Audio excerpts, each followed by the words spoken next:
যাদের হার্টে সমস্যা আছে তারা এই ভিডিওটা দেখেন না।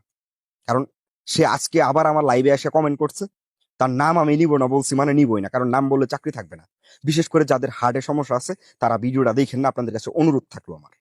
এখন কথা হইলো, 4টা টপিক নিয়ে কথা বলবো। ভিডিওটা সবাই শেয়ার করে দিবেন, ভালোবাসলেও শেয়ার করে দিবেন, ঘৃণা করলেও শেয়ার করে দিবেন। কেন শেয়ার করবেন জানেন?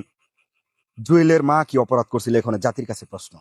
জুয়েল অপরাধ করছে, জুয়েল খারাপ, জুয়েল নিকৃষ্ট, জুয়েল ব্রা ব্যবসায়ী, জুয়েল এই জুয়েল সেই, জুয়েল আমি চিনি না। কিন্তু মা মাই হয়, মায়ের কোনো জাত আছে? নাই। ধরেন জুয়েলের মা আপনার মা, আপনার মার এই অকট্য ভাষায় গালি দেওয়ার অধিকার কি আপনি ওরা দিচ্ছেন?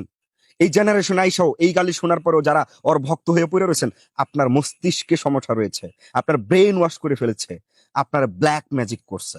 আদারওয়াইজ কমলাপুরে মানে একজন মারে যারা গালি দিতে পারে, একজন বাবারে যারা গালি দিতে পারে, তাদের জন্ম কমলাপুরে।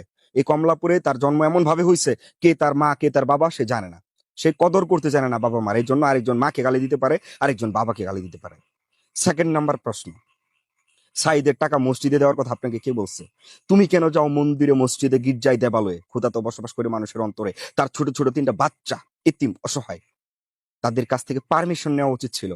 এবং এই টাকাটা মসজিদে না দিয়ে আপনার হাতে যদি এমন কোনো মুমূর্ষু রুগী থাকতো, যে রুগী যার চিকিৎসার দরকার, টাকার জন্য চিকিৎসা করতে পারতেছে না, তাদের হাতে দেওয়া উচিত ছিল। কারণ মন্দির মসজিদে সবাই দেয়। আপনি একটা ভিডিও করে নিয়ে দিতে পারতেন, এটা মসজিদের সমস্যা হইলে আপনার এক ভিডিওতে সবাই টাকা দিত, 1 টাকা করে দিলেও হয়ে যেত, 1 টাকা ডাজেন্ট ম্যাটার। তৃতীয় নাম্বার প্রশ্ন আপনার কাছে, আপনি বলেছেন কে বা কারা, আপনি প্রথম লাইভ করেছিলেন, আপনার লাইভ দেখে সবাইকে ফান্ড কালেক্ট করছে। আপনি লাইভ করছেন 1 তারিখে, ওই গ্রুপ, আদার গ্রুপ যেটারে বলেন যে আমি তাদের ফ্যান, ওই গ্রুপ কি করছে, মানে ফ্যান না, তারা আমার বন্ধু, আমার ভালোবাসার মানুষ, তারা 1 তারিখে সাইদের বাসায় থেকে লাইভ করছিল। এই বিষয়টা আপনি অবগত না। আপনি একটা কথা হুট করে বলে দিলেন, আপনি আবার বলেন আপনি কখনো মিথ্যা বলেন না, আরেকজনের মিথ্যাবাদী বললেন। এখন এই প্রমাণটা পাওয়ার পর আপনি কি আসলে নিজের মিথ্যাবাদী দাবি করবেন নাকি সত্যবাদী দাবি করবেন? অবশ্যই উত্তর চাই।